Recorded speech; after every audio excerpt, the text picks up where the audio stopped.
उत्तर भारत का कृष्णपुर गांव अपनी प्राकृतिक सुंदरता और सांस्कृतिक धरोहर के लिए प्रसिद्ध था। हरियाली, मंदिरों की घंटियां और भजन कीर्तन गांव की पहचान थे। गांव के मध्य स्थित पीपल का पेड़, जिसे कृष्ण वृक्ष कहा जाता था, आस्था और एकता का प्रतीक था। इसी वृक्ष के नीचे सुमित्रा नाम की एक विधवा महिला अक्सर बैठी रहती थी। वह अपनी अद्वितीय सुंदरता और शालीनता के लिए जानी जाती थी, लेकिन उसके चेहरे पर अनकही उदासी छाई रहती। पति के निधन के बाद उसका जीवन खाली और उद्देश्यहीन हो गया था। उसकी आंखों में गहरा खालीपन और चुप्पी उसके दर्द को और गहरा कर देती थी। गांव वाले उसे देखकर अफसोस करते, लेकिन कोई भी उसकी पीड़ा तक पहुंचने का साहस नहीं कर पाता।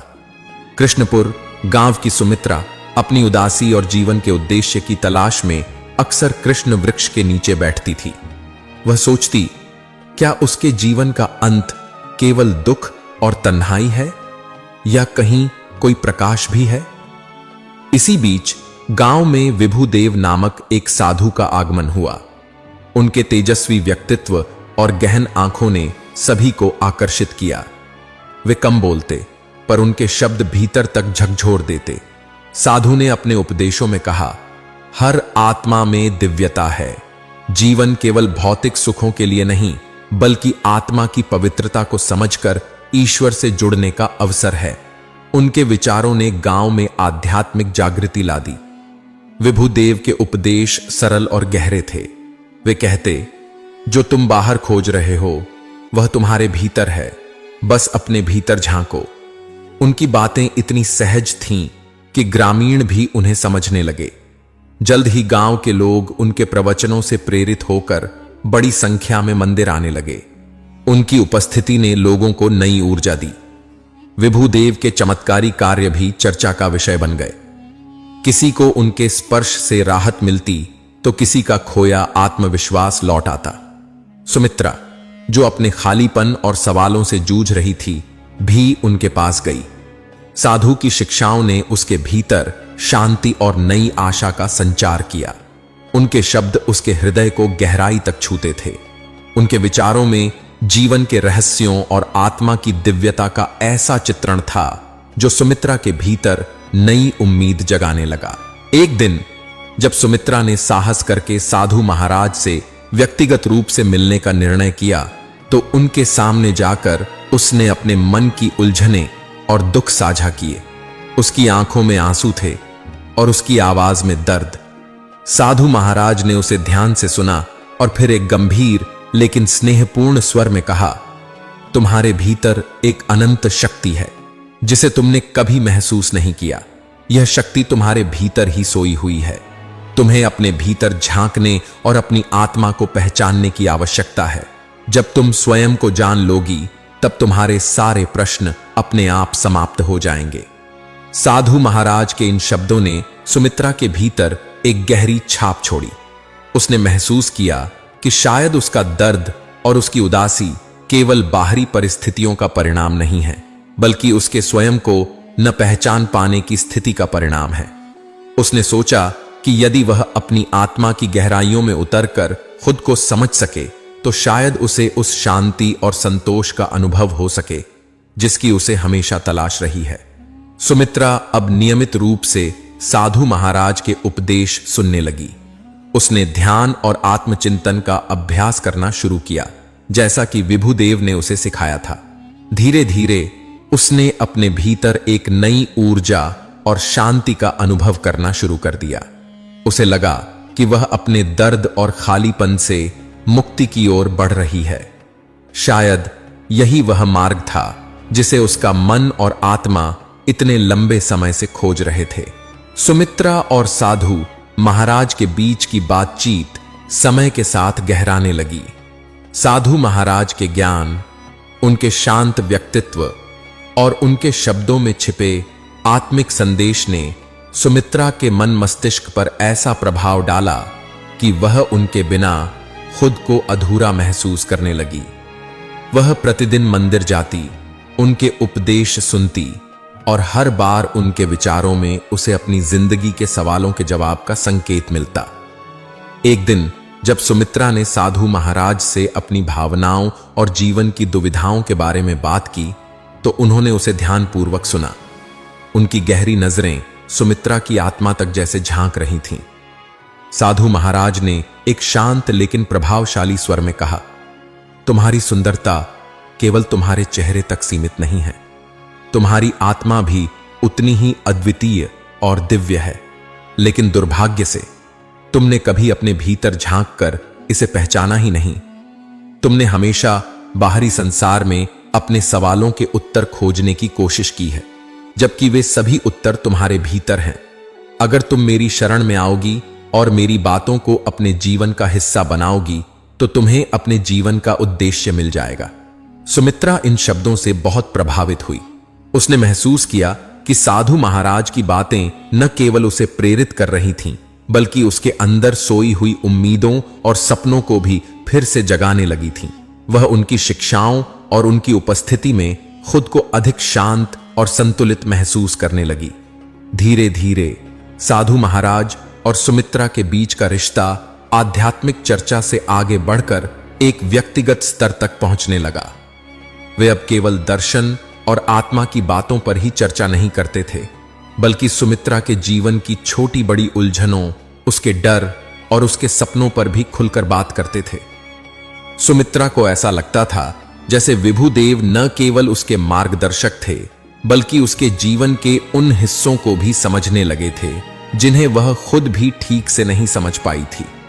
उनकी मुलाकातें अब केवल साधारण चर्चाओं तक सीमित नहीं रहीं, बल्कि उनमें एक गहरी जुड़ाव और भावनात्मक पहलू भी जुड़ने लगा। सुमित्रा के जीवन में साधु महाराज का स्थान अब एक गुरु से अधिक हो चुका था और वह उनकी उपस्थिति में अपने अस्तित्व को सार्थक महसूस करने लगी थी। कृष्णपुर गांव में साधु महाराज और सुमित्रा के बीच बढ़ते संबंधों को लेकर चर्चाएं तेज होने लगीं। कुछ लोगों ने इसे साधु महाराज की दिव्यता और उनके उपदेशों की शक्ति का परिणाम माना, तो कुछ ने इसे संदेह और आलोचना की दृष्टि से देखना शुरू कर दिया। गांव में फुसफुसाहटें बढ़ने लगीं और लोग अपने अपने ढंग से इस संबंध की व्याख्या करने लगे।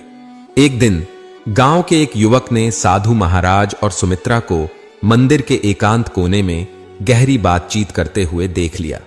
वह इस दृश्य से हैरान था और उसने तुरंत यह बात गांव के अन्य लोगों को बता दी। युवक ने इस घटना को बढ़ा चढ़ाकर पेश किया, जिससे लोगों के बीच यह चर्चा और तेजी से फैलने लगी। धीरे धीरे यह बात पूरे गांव में आग की तरह फैल गई। जहां कुछ लोग साधु महाराज और सुमित्रा के इस रिश्ते को पवित्र मान रहे थे, वहीं कई लोग इसे गलत दृष्टि से देखने लगे। इन चर्चाओं ने गांव के माहौल को अशांत कर दिया। इस स्थिति को देखते हुए गांव के बुजुर्गों ने मामले की गंभीरता को समझा और निर्णय लिया कि इसे सुलझाने के लिए पंचायत बुलाई जाए। पंचायत का उद्देश्य था कि दोनों पक्षों की बात सुनी जाए और इस बात का फैसला किया जाए कि जो कुछ भी हो रहा है वह सही है या नहीं।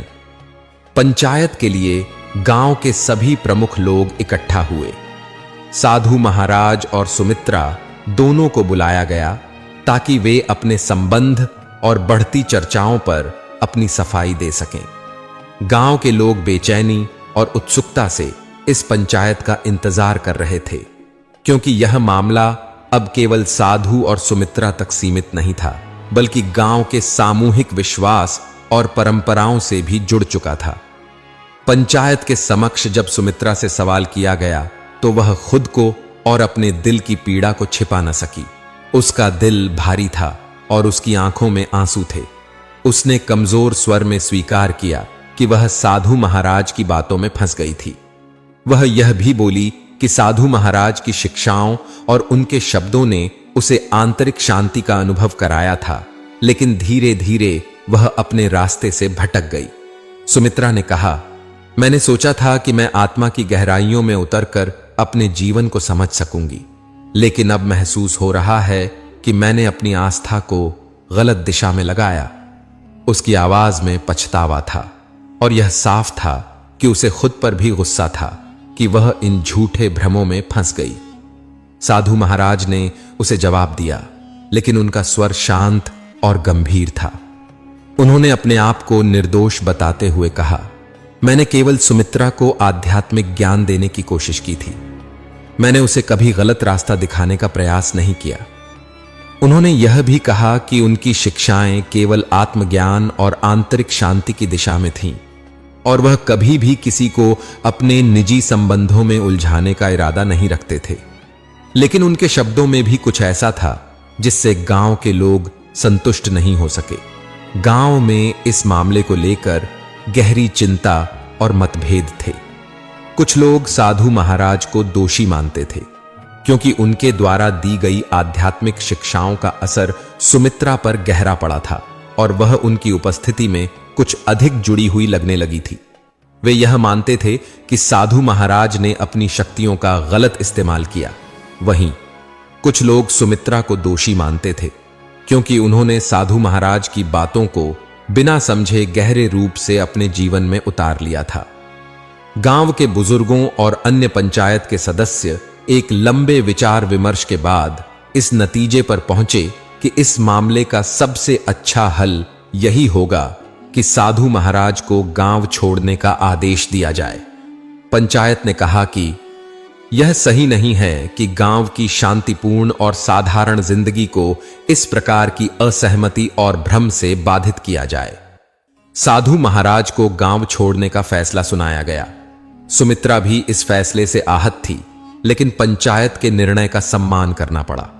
सुमित्रा ने अपनी गलती को स्वीकार किया, लेकिन उसके मन में यह सवाल भी उठता था कि क्या वह वास्तव में सही रास्ते पर थी और अब उसे अपने जीवन की दिशा में किस तरह से बदलाव लाना होगा। साधु महाराज के गांव छोड़ने के बाद सुमित्रा की आत्ममंथन की प्रक्रिया और गहरी हो गई। उसने खुद से वादा किया कि वह अपनी गलतियों से सीखने का प्रयास करेगी और अपने जीवन को सही दिशा में मोड़ेगी। उसकी आंखों में अब पहले जैसा खालीपन नहीं था, बल्कि एक नई समझ और आंतरिक शक्ति का आभास था। उसने महसूस किया कि वह अपने दुखों और उलझनों का सामना अकेले कर सकती है और उसकी खुशी और शांति किसी और के ऊपर निर्भर नहीं हो सकती। सुमित्रा ने खुद को आत्मनिर्भर और मजबूत बनाने का निर्णय लिया।